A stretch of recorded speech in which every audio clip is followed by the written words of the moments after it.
Sebelum melanjutkan, jangan lupa subscribe dulu, terima kasih. Bab 213 diliputi rasa takut. Beberapa orang yang menyaksikan kejadian itu baru saja hendak mengolesi minyak pada kaki mereka agar bisa lolos ketika mereka mendengar suara malas dari pemuda berpakaian merah itu terdengar mendekati mereka, diwarnai dengan nada berbahaya. Berpikir untuk pergi.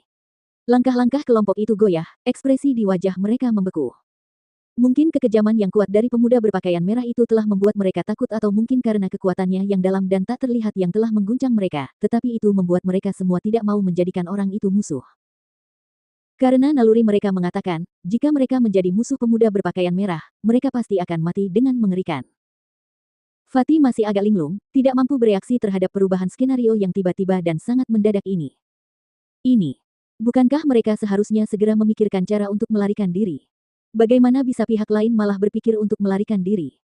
Harus diketahui bahwa selain beberapa Spirit Master tingkat puncak di antara mereka, ada juga seorang kultivator Spirit Master Agung. Pikirannya masih kacau, tetapi tatapannya tetap tertuju pada Feng Jiu, berusaha melihat kultivasinya. Namun, dia menemukan bahwa dia sama sekali tidak dapat melihat level kultivasinya dan semua yang mereka ketahui hanyalah apa yang telah diungkapkan oleh pemuda itu, yang hanya sekadar apa yang ingin dia tunjukkan kepada mereka. Pada saat itu, melihat aura jahat dan berbahaya pada tubuh Feng Jiu, dia kemudian terlambat menyadari bahwa pemuda ini benar-benar yang paling menakutkan. Apa yang kau inginkan? Pada saat itu, kultivator bernama Li sama sekali tidak menunjukkan niat jahat, wajahnya hanya menunjukkan kewaspadaan. Mendengar itu, Feng Jiu menyipitkan matanya lalu tertawa sinis, tentu saja untuk merampokmu. Cepat serahkan semua yang berharga atau tuan muda ini tidak akan keberatan membunuhmu terlebih dahulu sebelum menjarah. Lagi pula, setelah seseorang meninggal, barang-barangnya tidak akan ada pemiliknya. Sudut mulut mereka menegang setelah mendengar itu.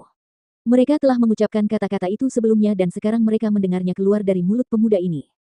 Pembalikan mendadak dalam roda keberuntungan ini terjadi terlalu cepat, bukan? Senior Li, apakah tidak ada jaminan kita menang jika kita semua melawannya pada saat yang sama? Salah satu kultivator yang merasa sangat kesal bertanya dengan berbisik, tatapannya menatap lurus ke arah pemuda yang wajahnya membuat orang ingin menghajarnya terlebih dahulu. Kekuatan lawan terlalu dalam untuk dipahami dan berdasarkan kecepatannya mencengkeram leher Chen Suihai, dan hanya menggunakan satu tangan, jelas bahwa baik kau maupun aku tidak akan mampu menandinginya. Jika kita bertarung dengannya, kita mungkin akan kehilangan nyawa. Lelaki bernama Li itu mengernyitkan dahinya sambil menatap Feng Jiu dan berkata dengan suara pelan, "Saudaraku, aku bersedia menghadiahkan semua harta yang telah kami peroleh selama perjalanan ini kepadamu, tetapi aku harap kamu akan menepati janjimu dan tidak lagi menganiaya kami setelah kamu menerima barang-barang kami. Itu tergantung pada seberapa tulus hal-hal yang Anda sampaikan." Mendengar itu, lelaki bernama Li menggertakkan giginya dan kemudian berkata kepada orang-orang di sampingnya, "Keluarkan semua barang-barang kalian." Sambil berbicara, ia mengambil inisiatif untuk mengeluarkan semua kulit dan bulu binatang buas yang telah diburunya dalam perjalanan ini bersama dengan beberapa tanduk dan tanduk binatang buas yang berguna, untuk meletakkannya di tanah. Ketika orang-orang di belakangnya melihat itu, meskipun tidak mau, mereka tahu mereka tidak punya pilihan selain menyerahkan semuanya, menjatuhkan mereka ke tanah satu persatu. Fatih yang berdiri di satu sisi mengamati benda-benda yang tergeletak di tanah dan setelah beberapa saat, dia berteriak, "Li masih belum menyerahkan bis kristal. Itulah yang benar-benar berharga." Ketika Li mendengar itu, wajahnya langsung menjadi gelap dan matanya tampak jahat ketika dia melotot ke arah Fatih.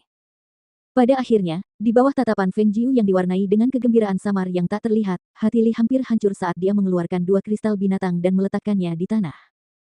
Semuanya ada di sini. Melihat semuanya sudah beres, Feng Jiu menganggukkan kepalanya dan berkata, Kalian semua bisa pergi sekarang."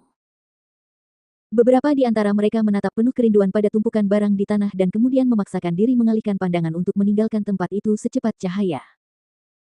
Sampai mereka semua pergi, si gendut melirik harta karun di tanah, wajahnya penuh kegembiraan saat dia melihat ke arah Feng Jiu dan berkata, "Jiu kecil, kau kam." Kata-katanya baru saja keluar dari mulutnya dan dia langsung disela.